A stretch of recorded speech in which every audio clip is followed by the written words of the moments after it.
नमस्कार. आपण ऐकत आहात शब्दसंवाद, कथा, आठवणी आणि प्रेरणेचा एक मनमोकळा प्रवास. ऐकूया सौ श्रद्धा राणे पवार यांची कथा एकटेपणाचे बळ. वाचन सौ श्रद्धा राणे पवार. आज खरं तर व्हिडिओ बनवायची इच्छाच नाहीये. गेल्या अर्ध्या तासापासून मी 4 विषय बदलले. मन खूप उदास वाटतं. काहीच करू नये असं वाटतंय. पण दुसऱ्या क्षणी अपराधीही वाटतं की वेळ कसा वाया घालवायचा, कारण डोक्यात एकच भोंगा वाजत असतो, गेलेली वेळ परत येत नाही. पण मनाला कसं समजवायचं आणि त्याहूनही तुम्हाला काय सांगायचं? मंगळवारचा व्हिडिओ का नाही आला? इच्छा नव्हती म्हणून? युट्यूबला काय सांगू? आज सांभाळून घे, समजून घे. घेईल का तू समजून? नाहीच. आणि न करून कसं चालेल? काम आहे ते. आणि हे एकच तर मला बऱ्यापैकी जमतं. इंजिनिअरिंगचा जॉब लिहिण्यासाठी तर सोडला होता. आता तेच करायचं मन होत नाही म्हणजे काय? चुकीचं आहे की नाही? पण मेंदूच चालेनासा झाला तर काय करावं बरं?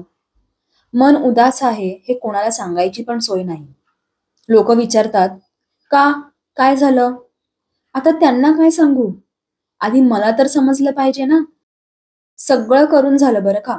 टीव्ही बघितला, गाणी ऐकली, छान जेवण ऑर्डर करून खाल्लं, झोप काढली, वाचन केलं, पण कशाने मूडमध्ये बदल झाला नाही. आरशात चेहरा बघितला आणि मलाच माझी दया आली. स्माईल करावंसच वाटेना. शेवटी मी एक केलं.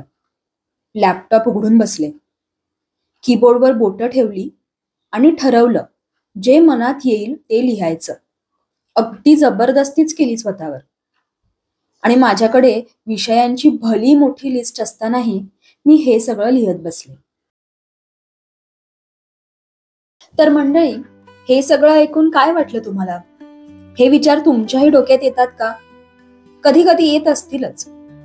बऱ्याचदा ह्या अशा उदासीनतेचं कारण काय असतं माहितीये? तेच कारण मी आजच्या व्हिडिओमधून समजावण्याचा प्रयत्न करणार आहे. आणि तुम्हाला हेही पटवून देण्याचा प्रयत्न करणार आहे की एकटेपणा म्हणजे नकार भाव नाही. तर हा आजचा व्हिडिओ शेवटपर्यंत नक्की ऐका. आणि अजूनपर्यंत आपल्या ह्या चॅनलला सबस्क्राईब केलं नसेल तर पटकन सबस्क्राईब करून टाका. चला तर मग व्हिडिओला सुरुवात करू. लापता लेडीज या हिंदी चित्रपटातील मंजूमाईंचा एक संवाद खूपच गाजला.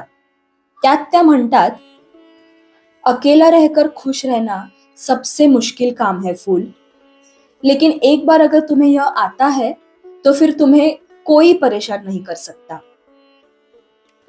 हा संवाद खरं तर साधा वाटतो, पण जर नीट विचार केला तर ह्यात जीवनाचं खरं गाढ तत्व दडलेलं आहे. आपण स्वतःसोबत सुखात राहायला शिकलो तर जगातली कोणतीही अडचण आपल्याला फार काळ खचवू शकत नाही. आपल्या सगळ्यांच्या आयुष्यात कधी ना कधी एकटेपणा आलाच आहे. कधी आपल्याला वाटतं की आपण एकटे आहोत, आपल्याला समजून घेणारं कोणी नाही. अनेक वेळा परिस्थितीमुळेही आपण एकटे पडतो. माझ्या मते एकटेपणाचे 2 मोठे प्रकार असतात.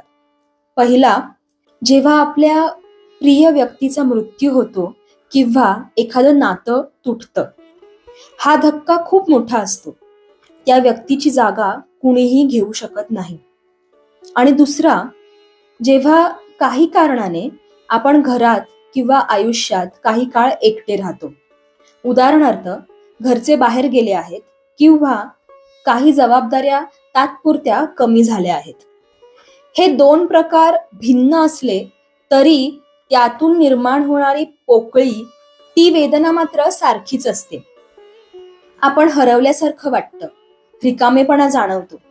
हळूहळू ही भावना जर नीट हाताळली नाही तर ती गंभीर मानसिक स्थितीत रूपांतर घेऊ शकते. मग प्रश्न येतो, हा एकटेपणा हाताळायचा कसा? मंजूमाई म्हणतात तसं आपल्याला एकटं राहण्याची कला शिकायला हवी. चला, हे एका छोट्याशा उदाहरणातून समजून घेऊ.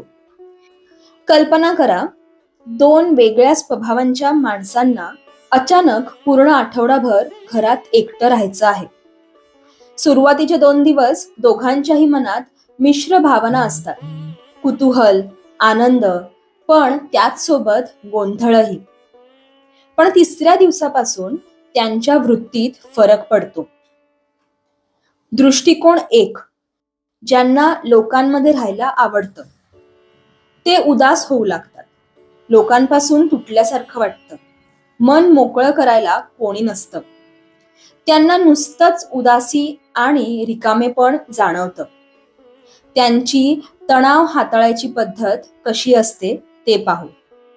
निरर्थक स्क्रोलिंग, तासनतास टीव्ही बघणं, जास्त खाणं किंवा उलट अजिबात न खाणं आणि जास्त झोपणं. हळूहळू त्यांचा मूड अजून बिघडतो. कधी स्वतःवर, कधी इतरांवर दोष टाकतात. कधी कधी खूप चिडचिड करतात. विनाकारण रडतात. त्यांच्या नकारात्मक विचारांमुळे परिस्थिती अजून वाईट होते. आता दृष्टिकोन 2 वाली माणसं, ज्यांनी स्वतःला कोणत्याही परिस्थितीशी जुळवून घेणं शिकवलं आहे. 3ऱ्या दिवसापासून त्यांना आनंद वाटतो की संपूर्ण घर त्यांच्याकडे आहे. ते स्वतःसोबत क्वालिटी टाइम घालवतात. घराची, वातावरणाची दखल घेतात. स्वतःकडे लक्ष देतात. म्हणजेच स्किन केअर, हेल्थ केअर आणि आवडते शो, सिनेमे पाहतात. निसर्गात रमून जातात. मांजर, पक्षी, झाडं, आकाश आणि सगळ्यात महत्वाचं म्हणजे आपले छंद जोपासतात.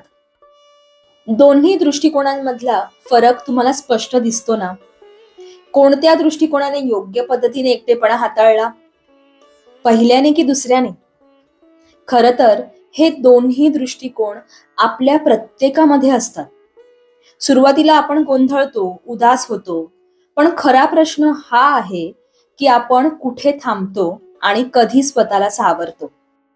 जर आपण दृष्टिकोन 1 कडे वळलो तर आपण नकारात्मकतेत अडकतो. पण दृष्टिकोन 2 निवडला तर आपण एकटेपणाला आपला मित्र बनवतो.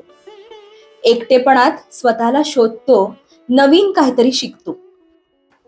ही गोष्ट मी माझ्या अनुभवातून सांगत आहे.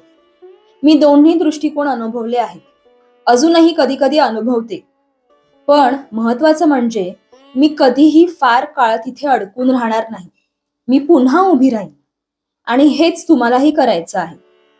म्हणूनच एकटेपण आल्यावर घाबरायचं नाही. ते स्वीकारायचं, त्यातून शिकायचं. स्वतःसोबत राहायला शिकलात की जगातलं कोणीही तुम्हाला खचवू शकत नाही. तर मंडळी, मला सांगा, तुम्हालाही असं वाटतं का एकटं असताना? तुम्ही कसं हाताळता तुमचं लोनलीनेस किंवा एकटेपणा? कमेंटमध्ये मला नक्की लिहून पाठवा. पुढच्या वेळी मीही ते करायचा प्रयत्न करेन. तुम्हाला आजचा विषय आवडला असेल तर व्हिडिओला लाईक करा आणि आपल्या शब्दसंवाद या चॅनलला सबस्क्राईब करायला विसरू नका. आणि हो, तुमच्याकडे सुद्धा अशाच गोष्टी असतील तर मला माझ्या ईमेल ID वर नक्की लिहून पाठवा. आपल्या चॅनलला अनुसरून असतील तर मी त्या नक्की सादर करेन. चला भेटूया पुढच्या व्हिडिओमध्ये अजून एका नवीन विषयासोबत. हा व्हिडिओ शेवटपर्यंत ऐकल्याबद्दल तुमचे खूप खूप धन्यवाद.